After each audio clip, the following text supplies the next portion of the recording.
hanguin na po natin. Luto na po siya. Ayan.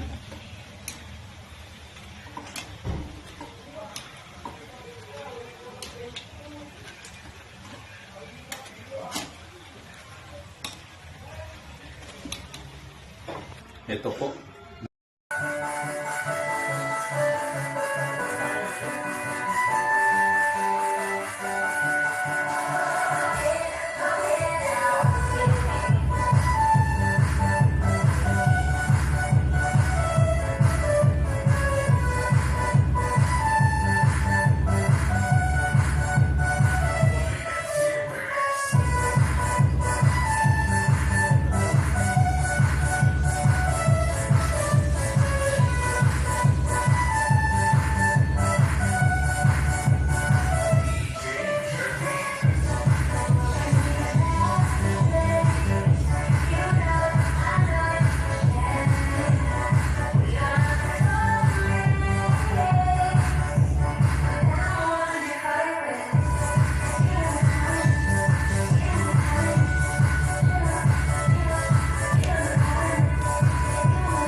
Ito,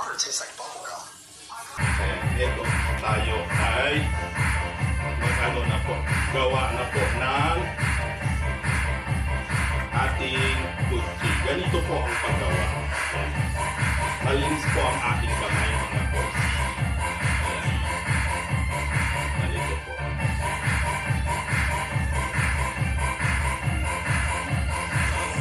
Parang medyo makapas, mawasan na po. Ganyan lang po. Bali ito, natapos na po natin na bilog na lagyan ng palaman yung ating gagawing butchi. Then ngayon, i-roll na po natin siya dito sa ating sesame seeds. Ayan. At syempre, itong ating mga is i-roll po natin na ganito dito sa ating sesame seeds.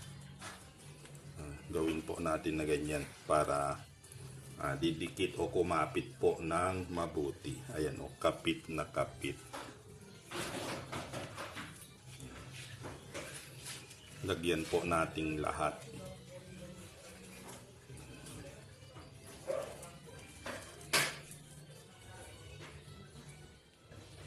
Maraming beses na po tayong gumawa ng ganito.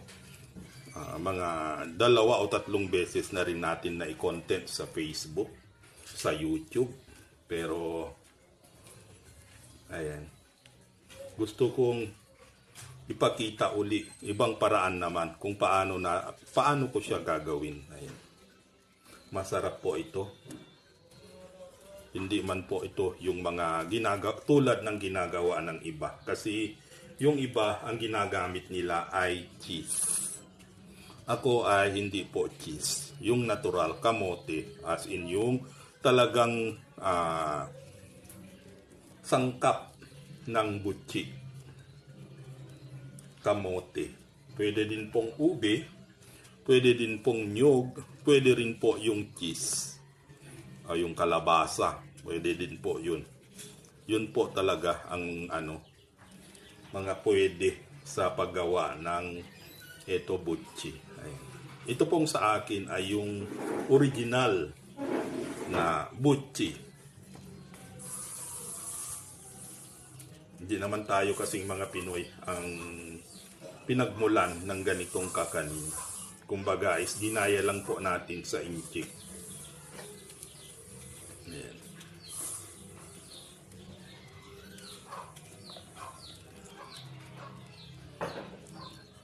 Ganito lang po natin siya hanggang matapos po lahat itong ating ginawang butchi bago po tayo magprito, mga boss ka-idol.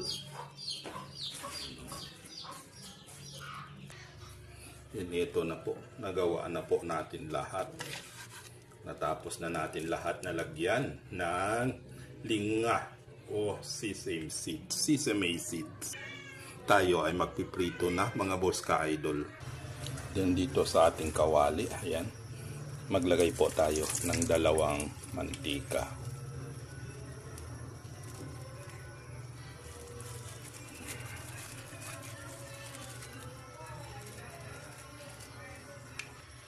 At syempre dahil mainit na po ang ating mantika, ayan, maglagay na po tayo ng ating butchi. Ayan.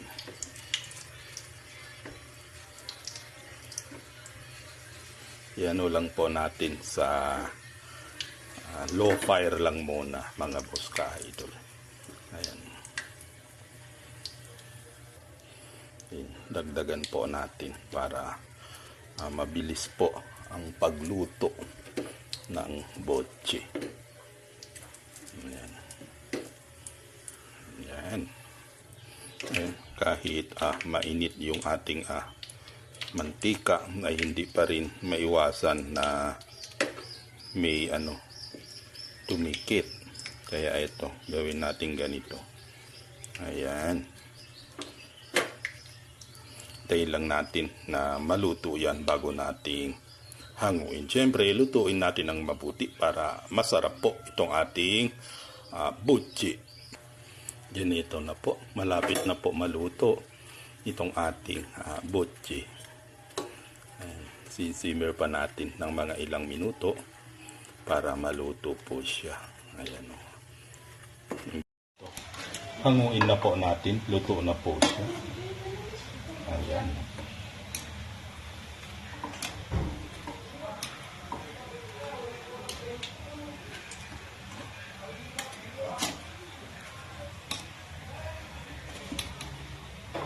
Ito po, luto na ang ating butchis. Siyempre, titikman po natin.